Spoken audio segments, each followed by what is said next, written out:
Hey folks, this is Kyle Keogh, and I want to do another one of these videos in this series that I'm doing on an introduction to programming. I did 3 of these yesterday, and then unfortunately my camera died, so I couldn't do any more.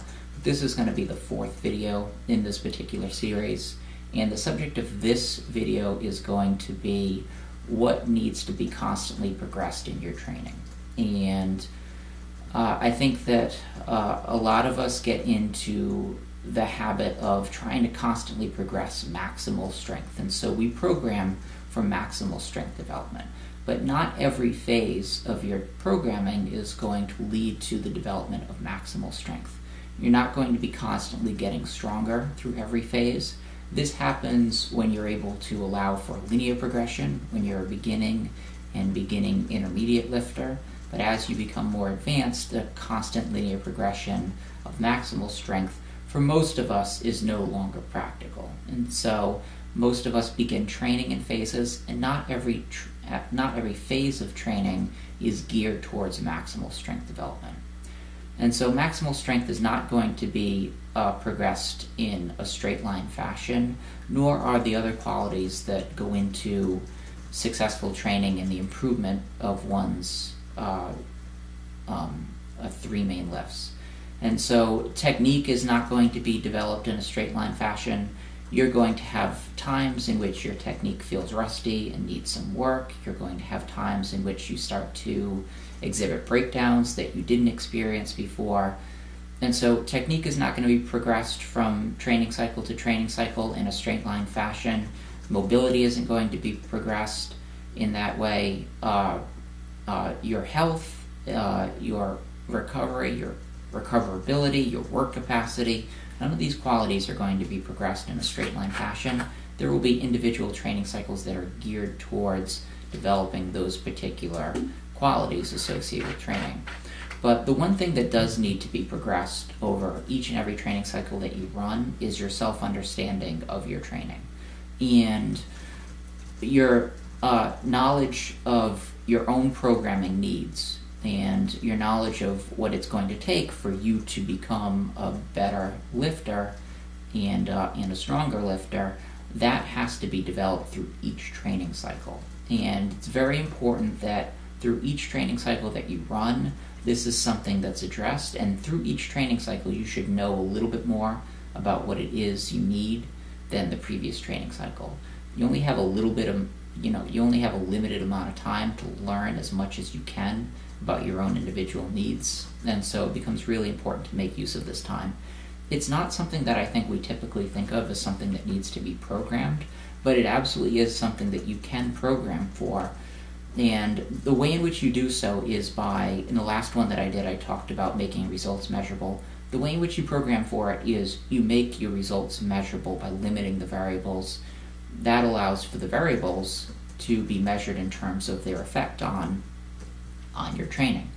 And it's particularly important that you make this a focus in your programming from mesocycle to mesocycle, because even if a mesocycle is unsuccessful from a maximal strength development standpoint, even if you don't get any stronger running a particular mesocycle, you at the very least learn that the variables that you changed did not work and are not going to be successful for you in order to get stronger. And that knowledge becomes extremely important for you, because it just allows you to train your focus a little bit more on exactly what needs to be addressed in order to get stronger. And presumably we all are going to be doing this for a long time. The most important thing is that you're constantly learning from training cycle to training cycle. That's why program hopping, doing one cookie cutter program and then doing another, it doesn't teach you much, except that either A is better than B or worse than B or about the same as B for you. And then you've just got, you're just comparing 2 things at the level of an entire program. You're not comparing the individual aspects of each program and how you respond to those aspects. And so this sort of small-scale changing is, I think, really important for learning more about your individual needs, because most people that run a lot of cookie-cutter programs, and that's what they do over a span of years, they really don't learn anything about what they respond to in a positive way, Whereas if you take a program and you run it and then you look at your results afterwards and you say, okay, well, what are the things that I can do better? And then you make small changes to that program. So maybe you think, well, maybe more volume in the early stages of this program will help me, and you increase the volume by 20%. That's a small enough increase where you're not gambling a lot, and you're not running the risk of, say, burning yourself out by doing an overwhelming amount of volume. But if you notice there's a stronger adaptation to that increased volume, well, now you've learned that, hey, I respond better to a little bit higher volume at this portion of the training, and maybe that's what you thought you needed, and maybe that proves to be correct. Maybe it doesn't prove to be correct. If it's unsuccessful, if you feel beat up and you didn't get any stronger, or you didn't develop your work capacity from the increased volume, you learn that, hey, maybe lower volume is actually going to be better for me at this particular juncture of the training cycle.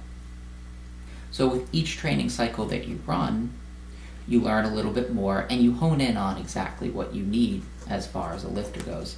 This is why I don't use, with the people that I program with, I don't use a single training system. I have people that train pretty high frequency and pretty high volume, and then I have people that train at very low frequency and very low volume. It's something that we didn't learn in the first training cycle, but we learned subsequent training cycles. As we went through them, we continued to structure something that is more closely aligned to what they need. Now that's going to change over time as they get more experienced, but we limit the variables and we limit the changes that we make to those variables in order to make them measurable. I think that's really important, because I think that even if a training cycle, the first one, doesn't work, I think that's how you ensure that the second one and the third one and the one after that are all really successful ones. Anyway, that's it. I'll have more of these for you very soon, so I hope you enjoy them.